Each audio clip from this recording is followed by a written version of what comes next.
It was Christmas break, the time of year with 3 teen boys that makes me lose my mind.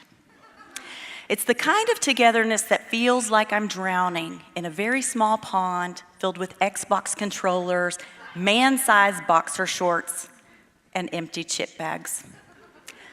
Learning the hard way over the years that 2 weeks at home with nothing to do adds up to a whole lot of trouble, I followed the advice of a wise woman I know who told me the true secret to parenting. Start drinking and keep 'em moving. So we headed off to spend our first Christmas away as a family with my husband's extended family at their beach house in North Carolina. We flew into Washington, D.C., a budget decision made by my husband, Fireman Dave, who decided that 2 extra days of sightseeing and a flight into D.C. was cheaper than a direct flight into small-town North Carolina. But only if we got up at 3 a.m. to catch the early flight, otherwise known as the firefighter discount. We visited the White House, the National Christmas Tree, and the Smithsonian, where we walked directly into a shakedown by a tiny Asian lady in a winter jumpsuit. She cornered Fireman Dave and Kid 1 outside the museum, pulling them in close and wishing them what they assumed was a holiday blessing in her native language. Seeing this happen, I pretended I didn't know him and kept walking. Every man for himself is my rule when it comes to panhandlers. She slipped black plastic bracelets on their wrists, then took out a small notebook and asked them to sign away what may have been our very lives. But there was a cost for this show, and remembering he had no cash, Fireman Dave looked for his savior hiding in the crowd, me. I paid her $5, much less than what she wanted, and was showered with not-so-sweet words as we walked away, cursing us and our trip in a language that we didn't have to speak to understand. Rental car, check. 3 boys with earbuds ignoring their parents, check. Road trip to North Carolina, check. An uncomfortable itch that something was very wrong in both the travel department and the more personal areas of my nether regions, check. I received occasional text updates from my sister-in-law as we traveled, telling us not to worry, but there had been a smallish outbreak of diarrhea. But y'all still head this way because the sick ones have been sequestered in their rooms, she wrote. That's about the time I said, diarrhea always trumps Christmas. Put her in reverse, Fireman Dave. I tried to talk everyone out of going. Maybe had I whipped out a large wooden cross or waved some garlic around in the car like we were about to fight off vampires, someone might have listened to me. But with a husband hell-bent on following through on his commitments and 3 boys ignoring me, no one heard the voice of a mother who instinctively recognizes a bad situation when she sees one. When we arrived, I was reminded of the reality show Survivor.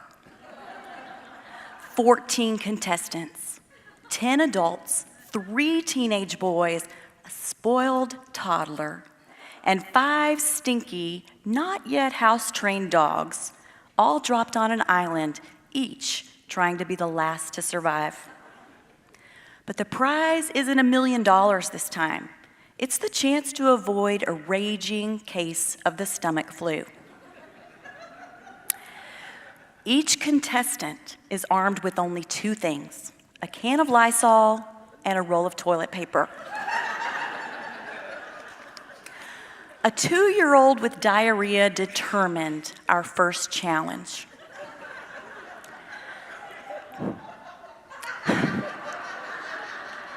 The second floor of the house was labeled the infirmary, complete with quarantine signs at each entrance.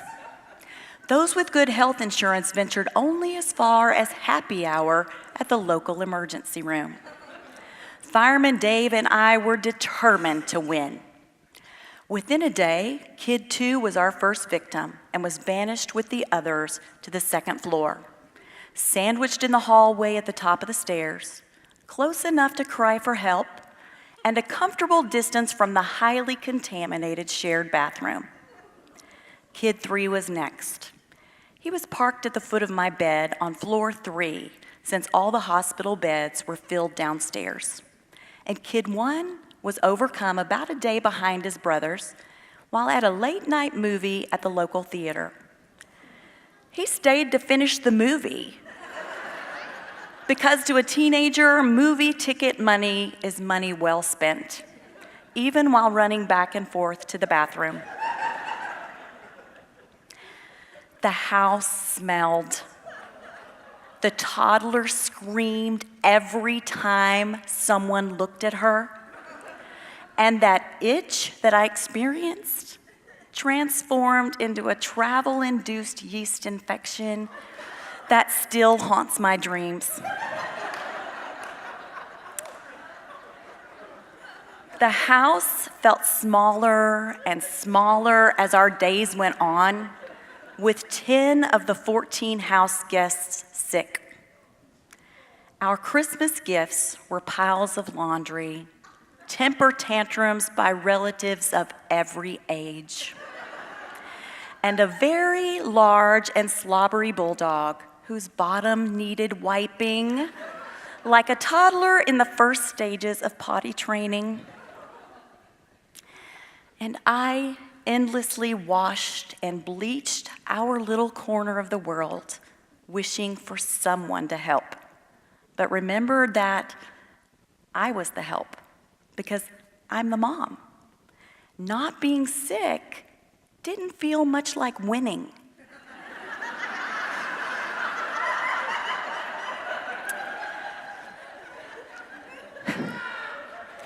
But just like the Grinch, when he discovers that Christmas comes anyway, without ribbons and bows and packages and bags, Christmas Day arrived for us.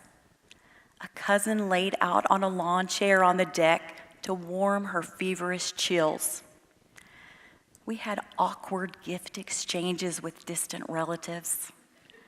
And I left desperate messages for my gynecologist, begging for prescription itch relief.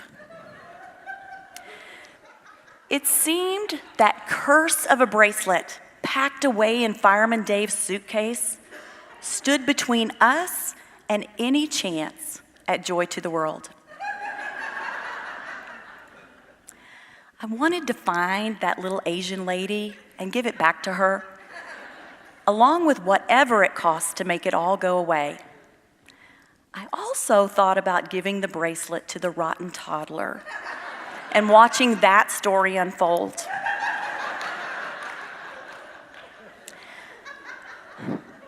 I mostly just wanted to go home to be with my own people, with our own messy, boring ways of doing things, and not wearing a bra the way holidays are meant to be.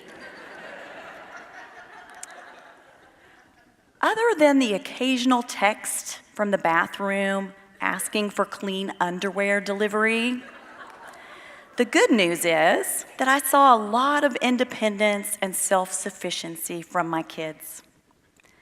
That's actually excellent news when it comes to diarrhea.